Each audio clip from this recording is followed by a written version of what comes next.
Prefeitura Municipal de Cuiabá, trabalhando e cuidando da gente.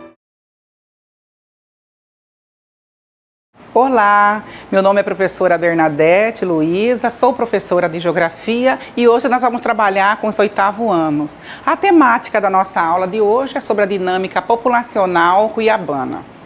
Falando em dinâmica populacional cuiabana, nós temos aqui uma parte de toda a área, o território cuiabano, toda a área que nós vamos estudar hoje, que é o território cuiabano. Então, para falar disso, nós precisamos falar alguns conceitos básicos, como o que é a dinâmica populacional? A dinâmica populacional é a variação de quantidade de pessoas ou quantidade de indivíduos que existe num território, que existe num lugar. O que é população? A população ela pode ser definida como um conjunto de pessoas que residem em um determinado espaço, em um determinado território, que pode ser constituído por uma cidade, ou um país, um estado, enfim, toda a superfície terrestre. O que vem a ser essa chamada taxa de natalidade? Natalidade refere-se ao número de nascimento, número de pessoas que nascem, tá? Número de indivíduos que nascem em um determinado período de tempo, dentro de um determinado território.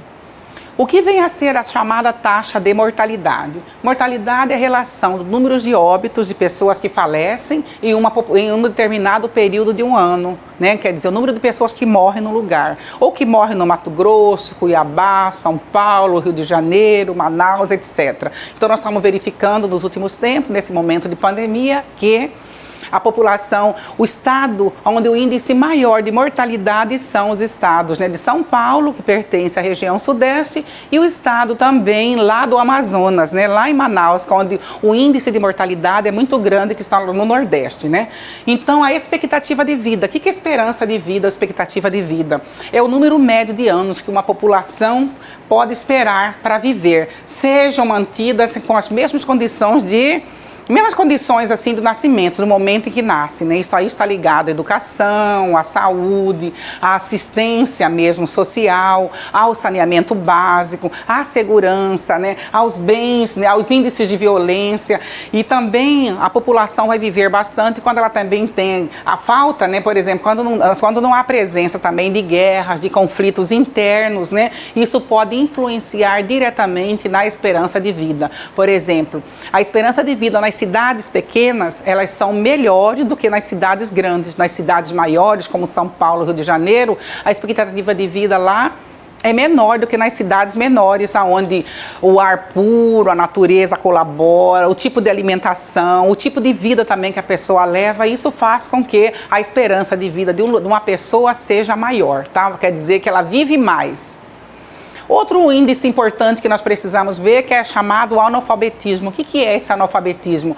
É o tempo médio das pessoas, o tempo dela nos seus estudos, Por exemplo, em Cuiabá, o índice de alfabetização, ele é grande, foi em Cuiabá. Nos últimos tempos, ele tem sido bastante incentivado, bastante influenciado pelo município e também pelo estado. Toda criança precisa estar na escola para se tornar alfabetizado. Também nós temos que lembrar da imigração e da chamada migração.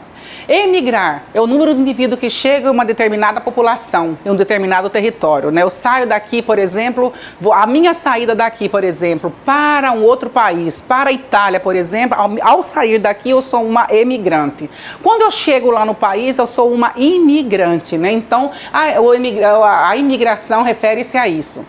E o número de indivíduos que deixam de viver em um determinado território pertencente a uma determinada população. Então, a minha saída eu sou uma emigrante, a minha entrada lá no país eu sou uma imigrante.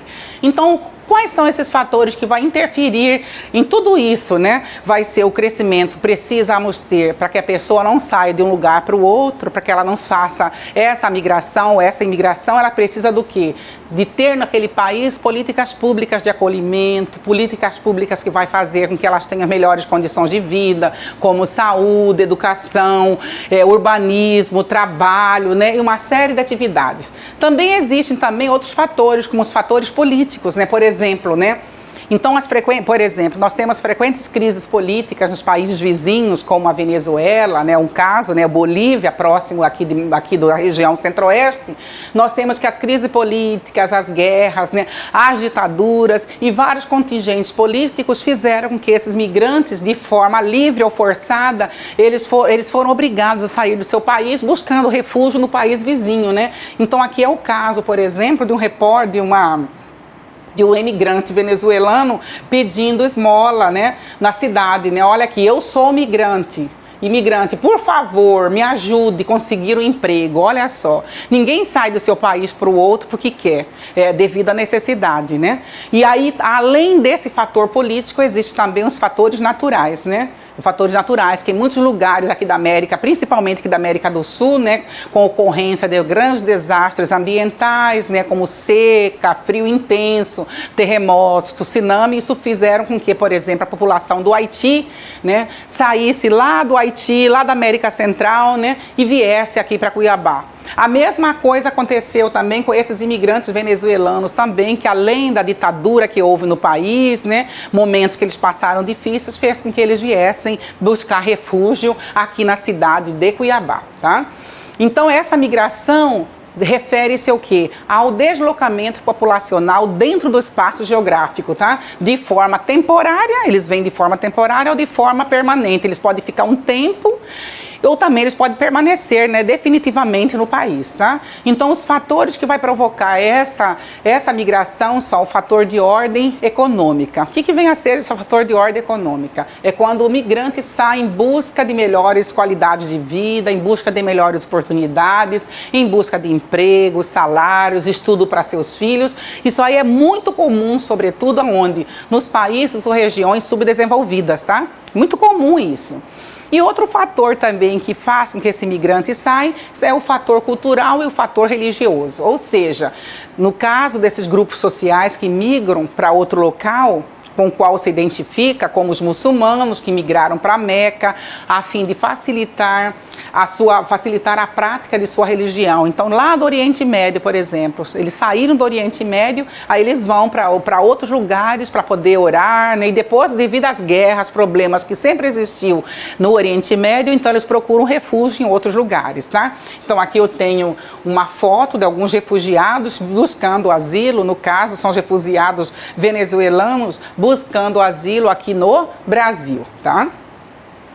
Então, aqui nós temos o Haiti, né? O Haiti, como eu disse para vocês, de haitiano que vieram para cá, né? O Haiti é um país da chamada América Central, continental, né? A capital do Haiti é chamado Porto Príncipe, e além dos haitianos, vieram também para cá os chamados venezuelanos, devido à crise interna, crise política, né? O governo de Maduro saiu do país, então eles acabaram saindo do país e buscando refúgio na nossa cidade de Cuiabá, tá? Então, o que o Haiti?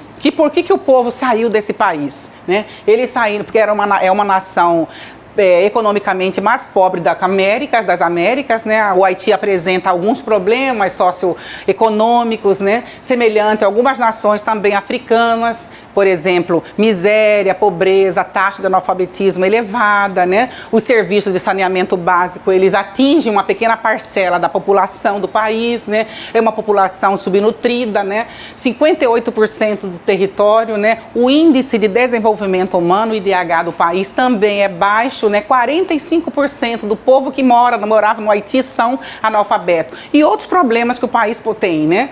A economia do país, ela é baseada em atividades primárias, em extração de produtos primários, como a exportação do açúcar, né? E também o cultivo de manga, o cultivo de banana, de milho e outros produtos da agricultura de subsistência. Então, esse segmento da economia emprega grande parcela desses haitianos. Quer dizer que a mão de obra não é uma mão de obra qualificada, né? Então, é uma mão de obra voltada mais para a subsistência. E aqui nós temos um grande terremoto que aconteceu no Haiti, provocou destruição do Haiti, né? Em 2000, isso aqui é uma fonte de 2020 que eu peguei, mas não foi em 2020 que aconteceu, isso aí foi em 2010 que aconteceu esse terremoto, tá? Só recordou em janeiro o que estava acontecendo no país, né? Onde grande parte do país foi destruída por esse terremoto, tá? Então, olha só, o intenso fluxo migratório desses haitianos para Cuiabá ocorreu só depois de 2010, quando ocorreu aquele intenso vulcanismo, né, que destruiu praticamente toda a ilha, né? Então, a chegada maior desses imigrantes foi em 2012, a chegada maior. E esses imigrantes, quando eles vieram, eles estavam em situação de vulnerabilidade, invisibilidade, falta de políticas públicas de acolhimento e também de inserção no mercado de trabalho. Então, o prefeito da capital, através desse comitê intersetorial de política municipal, através desse decreto 7.641, de 5 de dezembro de 2019, fez esse decreto garantindo o quê? Políticas públicas para que esses povos tivessem acesso a ficar aqui, né? Como? As ações que foram desenvolvidas foi através da Secretaria Municipal de Assistência Social e Desenvolvimento Humano, os serviços socioassistenciais, a inclusão desses povos, a inclusão no cadastro único, né, para programas sociais, né, concessões de benefícios para eles, principalmente alimentos, né, passagem interestaduais, né, inclusão em unidades educacionais de seus filhos, né, e serviços também de saúde, dentre outros serviços. Então, esses haitianos, esses bolivianos e também os venezuelanos, eles tiveram acesso a esse tipo de atividade, através desse decreto criado pelo governo. Então, nós temos, assim, o aumento do fluxo desses venezuelanos, né? Desses imigrantes que vieram aqui para o Brasil, né? Então, em fevereiro de 2017, o Conselho Nacional de Imigração fez uma resolução normativa número 126, que regulamentou a entrada desses venezuelanos no país. Então, de acordo com esse Alto Comissariado das Nações Unidas para os Refugiados, que é um órgão da ONU, e pelo governo brasileiro, solicitou que muitos desses imigrantes viessem ocupar o nosso espaço geográfico, tá? Sobretudo, eles saíram da Venezuela, passaram para Pacaraíma, foram para São Paulo, de São Paulo chegaram até Cuiabá, tá? Então, muitos venezuelanos estão aqui, morando aqui no nosso espaço geográfico. Então, a política econômica da Venezuela gerou essa pressão, gerou a saída dessas pessoas maciça, desses venezuelanos, para o nosso espaço geográfico. Por quê? Porque esse presidente aqui, chamado de Nicolás Maduro, ele intensificou os problemas lá na Venezuela, né, com crises e tudo mais, né? Outro problema, outra entrada também de imigrantes maciça aqui para o nosso espaço é a chegada desses bolivianos. Muitos bolivianos saíram da capital de La Paz, né, devido aos problemas de ordem, sobretudo problemas políticos, né, além também de outros problemas de ordem cultural, social, medicinal e alguns rituais que são garantidos pela Constituição do país, né. Existem alguns rituais que esses bolivianos passam e é garantido pela Constituição. Então, muitos desses eles foram perseguidos, massacrados, e aí na atualidade esse Alto Comissariado das Nações Unidas para os Direitos Humanos, né, conseguiu que esse governo da Bolívia revogasse esse decreto 4231, que é o decreto sobre a liberdade de expressão. Então muitos deles vieram ocupar o nosso espaço, a nossa cidade de Cuiabá. Então, chegando ao fim, nós temos assim essas prevenções importantes que nós precisamos ter, tá?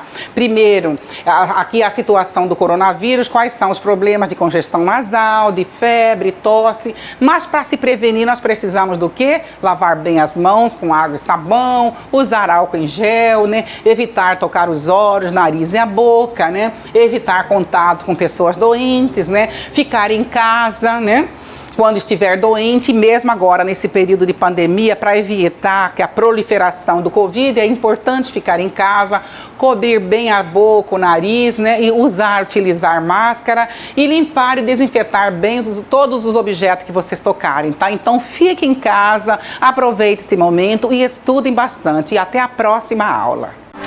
Prefeitura Municipal de Cuiabá, trabalhando e cuidando da gente.